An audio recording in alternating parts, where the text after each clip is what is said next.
Hey guys, Tadam's here. Welcome to a first in a maybe series, Tadam's Tips. About to play a quick clip here and let you guys know what I'm going to be going over. Did you catch what I did there? If not, I'm going to play another example of what I'm going to be going over today.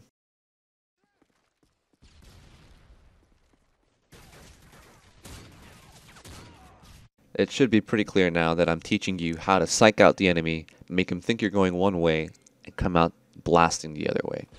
Alright, now right about here, I notice the enemy. He obviously sees me. He knows I'm going one direction. So here's what most players do. They anticipate the enemy going one direction and aim accordingly to the player's position where they're going to end up. And that's normal. A lot of people do it. And you should, on players that you don't expect to do that.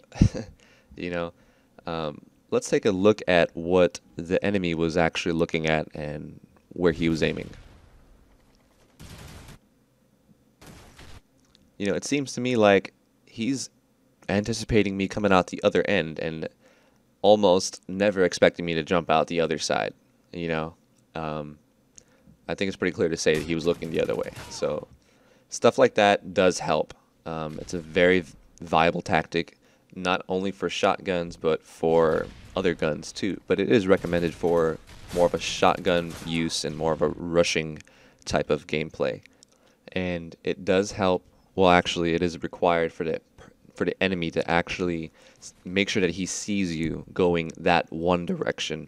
And, you have to kind of have some sort of cover and then pop out the other opposite direction. And 80% of the time, 80 to around 90% of the time, they're going to be, leading their aim, leading their shot in anticipation of you going in that one direction for their kill. And, I do that too on players that I don't suspect to, jump out the other way, So it works a lot.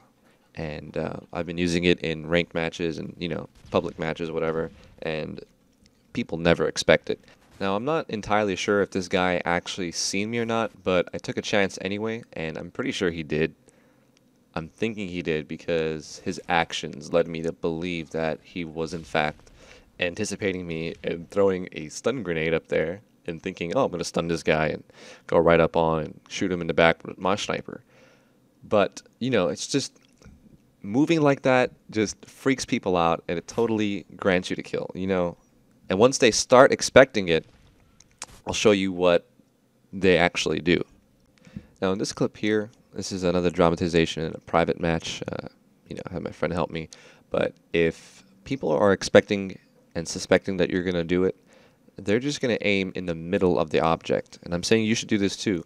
Aim in the middle of the object because you don't know where they're going to pop out from. And depending on where they pop out, your aimer is going to be in the middle of the object. So depending on if you go, an anticipated lead shot to where on the opposite side of the object, you're going to have a harder time aiming. So instead, they would place their aimer in the middle of the object directly. So it'll be an easier time to transition off the aim. That's a very helpful tactic if it's happening a lot to you, or if if players are doing that. So that's just kind of a heads up on how to combat that or whatever. So I hope this helps you guys out and you guys use it to your advantage. And thanks for watching. Bye bye.